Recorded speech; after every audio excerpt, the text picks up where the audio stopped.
Hello everyone, welcome back to my YouTube channel. Friend, आज की इस वीडियो में मैं आपके साथ में शेयर करने वाली हूँ कि मेरे ये जो लंबे एंड काले बाल हैं वो किस तरीके से हुए हैं। यानी क्या रीज़न है, क्या राज है कि मेरे इतने लंबे एंड काले घने बाल हैं। किस तरीके से जो मैं अपने बालों की ऑयलिंग करती हूँ कि मेरे जो बाल हैं इतने लंबे एंड काले हुए हैं। तो वो ही मैं आपके साथ में शेयर करने वाली हूँ गाइज़, मेरा हेयर ऑयलिंग रूटीन कि कौन सा ऑयल मैं यूज़ करती हूँ एंड किस तरीके से मैं अपने बालों की केयर करती हूँ ऑयलिंग करके। वो सब मैं आपके साथ में इसमें शेयर करने वाली हूँ। फ्रेंड्स, हेयर ऑयलिंग सभी करते हैं या कोई कोई स्किप भी कर देता है, बट हेयर ऑयलिंग करना सबको पता है कि बालों में हेयर ऑयलिंग करते हैं, पर किस तरीके से करते हैं वो उनको नहीं पता है। यानी वो गलत तरीके से हेयर ऑयलिंग करते हैं जिससे कि उनके बालों में उन्हें कोई फ़र्क ही नहीं दिखता। फिर ऐसे सोचते हैं कि हम तो हेयर ऑयलिंग करते हैं फिर भी हमारे बालों में कोई फ़र्क ही नहीं है, हमें अच्छा रिज़ल्ट ही नहीं मिल रहा है। फ्रेंड्स, हेयर ऑयलिंग करना सबको पता है, बट किस तरीके से करना होता है वो हमें जानना ज़रूरी है। तो इस वीडियो में मैं आपके साथ में हर एक वो स्टेप शेयर करने वाली हूँ जो कि मैं हेयर ऑयलिंग के दौरान वो सारे स्टेप मैं फ़ॉलो करती हूँ। सबसे पहले हेयर ऑयलिंग आप स्टार्ट करो उससे पहले अपने बालों को अच्छे से कोम्ब करना, ये वाला स्टेप बहुत ही ज़्यादा ज़रूरी होता है। एंड फर्स्ट स्टेप होता है हमारा हेयर ऑयलिंग से पहले। हेयर ऑयलिंग से पहले अच्छे से बालों को कोम्ब कर लीजिए ताकि बाल अच्छे से डिटेंगल हो जाए एंड हम जो ऑयल अप्लाई करें वो हर एक बाल में अच्छे से अप्लाई हो एंड ऑयलिंग करते टाइम हमारे बाल ज़्यादा नहीं उलझे। तो सबसे पहले आप अपने बालों को अच्छे से कॉम्ब कर लीजिए एंड लंबे बालों की कॉम्बिंग किस तरीके से करनी है ये वाला वीडियो भी मैं ऑलरेडी आपके साथ में शेयर कर चुकी हूँ फुल डिटेल में। तो वो नहीं देखा है तो लिंक डिस्क्रिप्शन में मैं आपको दे दूँगी। अक्सर लोग ऑयलिंग करने से पहले अपने बालों को कॉम्ब नहीं करते हैं जिससे कि ऑयलिंग करने के बाद में उनके बाल बहुत ही ज़्यादा टूटते हैं। तो कॉम्बिंग अगर आप पहले कर लेते हो तो आपका जो हेयर फॉल भी है ऑयलिंग करने के बाद वाला तो वो भी कम होगा। तो बालों को अच्छे से कॉम्ब करने के बाद में अब हमारा नेक्स्ट स्टेप आता है हेयर ऑयलिंग। तो ऑयलिंग के लिए मैं यहाँ पे ले रही हूँ आंवला ऑयल। फ्रेंड्स, ये वाला ऑयल ज़्यादातर मैं ये ही यूज़ करती हूँ, ये मेरा फेवरेट ऑयल है एंड काफ़ी टाइम से मैं इसे यूज़ कर रही हूँ, मुझे इसका रिज़ल्ट बहुत ही अच्छा मिला है। फ्रेंड्स, आप भी वो ही ऑयल यूज़ करो जो कि आपको सूट करता है। ऐसा नहीं कि आप हर थोड़े-थोड़े दिनों में अपना ऑयल चेंज करते रहो, ऐसा बिल्कुल आपको नहीं करना है। आप अपने अकॉर्डिंग जो भी ऑयल आपको सूट करता है, चाहे कोकोनट ऑयल हो गया, चाहे आंवला ऑयल हो गया या मस्टर्ड ऑयल भी अगर आपको सूट करता है तो वो ही आप यूज़ कीजिए। ऐसा नहीं है कि आप हमेशा एक्सपेरिमेंट करते रहो, हर 10 दिन में या हर 15 दिन में आप अपना ऑयल चेंज करते रहो, ऐसा बिल्कुल आपको नहीं करना है। किसी भी ऑयल को अपना रिज़ल्ट दिखाने के लिए थोड़ा टाइम लगता है, 1 से 2 महीने लगते हैं। तो आपको मेरा तो कहना यही है कि जो ऑयल आपको सूट करता है वो ही ऑयल आप यूज़ कीजिए, चाहे आप कोई भी रेमेडी यूज़ कर रहे हो, तो उसमें भी आपको जो ऑयल सूट करता है वो ही आप यूज़ कीजिए। तो हेयर ऑयलिंग करते टाइम ना आप अपना ऑयल अच्छे से एक बाउल में ले लीजिए एंड उसके बाद में आपको क्या करना है, इस तरीके से सेक्शन करना है अपने बालों का एंड हर सेक्शन में हर जड़ों पर आपको ऑयल अप्लाई करना है। इस तरीके से सेक्शन वाइज़ सेक्शन करके ही आपको ऑयलिंग करनी है ताकि हम जो भी ऑयल अप्लाई करें वो हमारे पूरे स्कैल्प में अच्छे से स्प्रेड हो, अच्छे से अप्लाई हो। इस तरीके से ऑयल अप्लाई करने से हमारे बालों की जड़ें मजबूत होती है, हमारी स्कैल्प मजबूत होती है, जिससे कि हेयर फॉल भी कम होता है। कुछ लोग होते हैं जो केवल ऑयलिंग ऐसे लाइक फटाफट ऑयलिंग करके बस काम ख़त्म करते हैं, फिर कहते हैं हमारा हेयर फॉल बहुत ज़्यादा हो रहा है ऑयलिंग करने के बाद भी।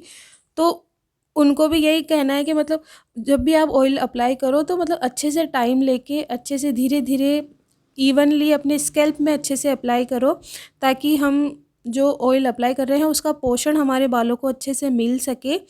हमारे बालों को, हमारे बालों की जड़ों को अच्छा पोषण मिलेगा तभी तो हमारे बाल मजबूत होंगे, तभी तो हमारा हेयर फॉल भी कम होगा।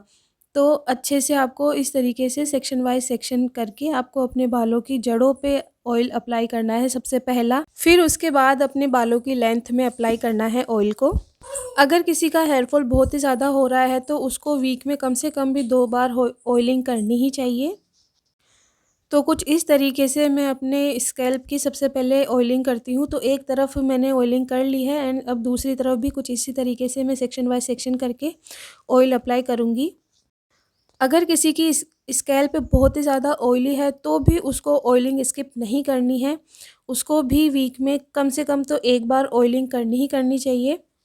जिसकी स्कैल्प बहुत ज़्यादा ऑयली होती है तो वो ऑयलिंग करना ही छोड़ देते हैं, फिर धीरे धीरे उनका हेयर फॉल होना स्टार्ट हो जाता है।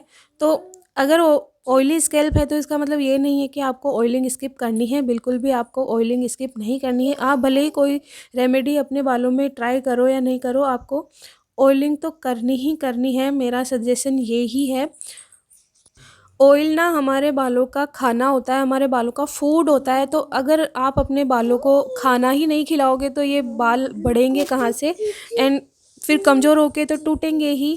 फिर हमारे नए बालों की ग्रोथ भी नहीं होगी। ठीक है, तो आपको ऑयलिंग कभी भी स्किप नहीं करनी है। एंड मैं मेरे काफ़ी वीडियोस में पहले भी बता चुकी हूँ कि आपको ऑयलिंग करनी ही करनी है। तो कुछ इस तरीके से मैं अपने स्कैल्प की अच्छे से ऑयलिंग करती हूँ। तो कुछ इस तरीके से स्कैल्प की ऑयलिंग होती है हमारी कंप्लीट। एंड ये हो गया सेकंड स्टेप। अब है थर्ड स्टेप, हेयर लेंथ की ऑयलिंग करना। सो देखो गाइज, मैंने ये जो सारा ऑयल है अपने स्कैल्प में ही अप्लाई कर लिया है। पूरा इतना ऑयल मैं अपने स्कैल्प में अप्लाई करती हूँ। एंड अब हेयर लेंथ के लिए मैं ऑयल ले रही हूँ। हेयर लेंथ पे भी आपको अच्छे से ऑयल अप्लाई करना है। हमने कॉम्बिंग इसीलिए किया था ताकि हम जो भी ऑयल अप्लाई करें वो हमारे हेयर लेंथ पे अच्छे से अप्लाई हो। मतलब बिना ऑयल कॉम्बिंग करे अगर आप ऑयल अप्लाई करोगे तो कुछ हेयर लेंथ पे होएगी ऑयलिंग और कुछ पे छूट जाएगी। तो ऐसा नहीं करना है। अच्छे से हर एक एक बाल में ऑयलिंग होनी चाहिए, तभी हमारे बालों का कलर भी ना इससे नेचुरल ब्लैक होता है। हमारे बाल रफ़ जो हो रहे होते हैं वो भी सिल्की होंगे, शाइनी होंगे। एंड हमारे बालों का अच्छा सा जो खोया हुआ जो मॉइस्चर है वो भी लौट आता है। इस तरीके से अगर आप ऑयलिंग करते हो तो स्पेशली इन विंटर सीज़न हमारे बाल बहुत ज़्यादा ड्राई होते हैं, फ्रिजी होते हैं, रफ़ होते हैं एंड सूखे सूखे बेजान से लगते हैं। अगर आप इस तरीके से हेयर लेंथ की एंड मतलब अपने पूरे बालों की अगर इस तरीके से ऑयलिंग करोगे तो आपके बाल बहुत ही ज़्यादा अच्छे होंगे। इन विंटर्स आपके बाल ड्राई भी नहीं होंगे एंड और रफ़ भी नहीं लगेंगे। तो मिड लेंथ से अप्लाई करके आपको हेयर टिप्स पे अप्लाई करना है, यानी जो हमारे स्प्लिट एंड्स होते हैं उस पे भी ऑयल अच्छे से अप्लाई करना है ताकि स्प्लिट एंड्स की प्रॉब्लम भी ख़त्म हो जाए केवल ऑयलिंग करने से ही। तो एक तरफ मैंने अच्छे से ऑयल अप्लाई कर लिया है एंड दूसरी तरफ भी मैं इसी तरीके से ऑयल अप्लाई करूँगी। आप जब भी हेयर वॉश करते हो तो उसके एक नाइट पहले आपको अपने बालों की ऑयलिंग करनी है। बिना ऑयलिंग करे आपको कभी भी हेयर वॉश नहीं करना है। उससे आपके बाल बहुत ज़्यादा टूटेंगे एंड बाल बहुत ज़्यादा ड्राई एंड फ्रिजी होंगे। तो एक नाइट पहले आप अपने बालों की अच्छे से ऑयलिंग कर लीजिए। एंड ओवरनाइट अगर आप अपने बालों में ऑयल रखते हो तो आपके बालों को बहुत ही अच्छा पोषण मिलेगा। हमने जो भी ऑयल अप्लाई किया है एंड उसका अच्छा रिजल्ट मिलेगा हमें। तो देखिएगा मैंने कितना भर भर के ऑयल अप्लाई किया है। जब भी मैं ऑयलिंग करती हूँ मैं इतना ही ऑयल अपने बालों में यूज़ करती हूँ एंड इसी तरीके से ऑयल अप्लाई करती हूँ। एंड हमारा अब आता है थर्ड स्टेप, वो है हेड मसाज, स्कैल्प मसाज।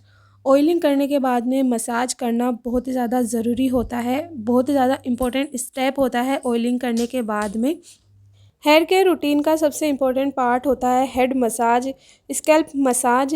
इसे करने से आपको बहुत ही अच्छा विजिबल रिज़ल्ट देखने को मिलता है आपके अपने बालों में।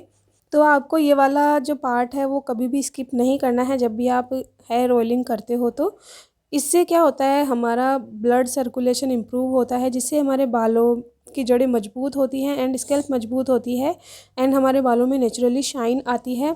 एंड साथ ही हमें बहुत ही ज़्यादा रिलैक्स भी मिलता है दिन भर की थकान से, दिन भर के काम से। अगर आप बहुत ज़्यादा स्ट्रेस में आ जाते हो तो इस तरीके से आप अपनी हेड मसाज कर लीजिए, आपको बहुत ही ज़्यादा रिलैक्स मिलेगा, काफ़ी अच्छा फील करोगे आप। तो आपको ये जो हेयर ऑयलिंग करने के बाद में ना 5 मिनट तो आपको कम से कम अपने हेड मसाज करनी ही करनी है। इस तरीके से मसाज करने से आपकी हेयर ग्रोथ भी बूस्ट होती है एंड सिर दर्द में भी आराम मिलता है मसाज करने से। तो 5 मिनट तक आप अच्छे से मसाज कर लीजिए। एंड इसके बाद में ना, मसाज करने के बाद में अगर आपका बहुत ज़्यादा हेयर फॉल हो रहा है तो आपको इस स्टेप के बाद में आपको नेक्स्ट स्टेप करना है इन्वर्जन मेथड मसाज। ये वाला मसाज हमारे हेयर ग्रोथ के लिए बहुत ही ज़्यादा फ़ायदा देता है, हमारे बालों की ग्रोथ में बहुत ज़्यादा फ़ायदा देता है, हेयर फॉल को रोकता है। तो बहुत ज़्यादा अगर आपका हेयर फॉल हो रहा है, हेयर की ग्रोथ नहीं हो रही है, तो ये वाला मसाज भी आपको अपने हेयर केयर रूटीन में ज़रूर शामिल करना है। तो गाइज़, पूरा मसाज करने के बाद में आप वापस से हल्के हाथों से अपने बालों को अच्छे से कोम कर लीजिए। एंड सो इस तरीके से हमारी हेयर ऑयलिंग प्रोसेस तो होती है कंप्लीट। एंड उसके बाद में आपको क्या करना है, आपके बालों को ऐसे खुला नहीं छोड़ना है। आप अपने बालों को गूँथ लीजिए, यानी चोटी बना लीजिए आप अपने बालों की। जो कि हमने ऑयल अप्लाई किया है हमारे बालों में इसी तरीके से सेपरेट रहे एंड बंधा रहे अपने बालों की जड़ों के साथ में या बालों की लेंथ के साथ में, हमने जो भी ऑयल अप्लाई किया है। एंड आपको फिर उसके बाद में ऐसे सो जाना है। आपको बाल खुले रख के नहीं सोना है। ऐसे ही सोओगे तो आपके बाल फिर से उलझ जाएंगे एंड फिर से आपका हेयर फॉल होगा।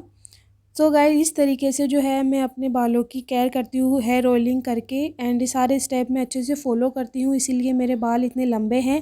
एंड शुरू से ही, बचपन से ही मेरी मम्मी भी मेरे इसी तरीके से मेरे बालों में ऑयल अप्लाई करती थी एंड बालों की केयर करती थी, इसीलिए मेरे बाल इतने लंबे एंड घने हैं। अगर आप भी इसी तरीके से सारे स्टेप फॉलो करोगे तो आपको भी बहुत ही अच्छा रिजल्ट मिलेगा। Thank you so much.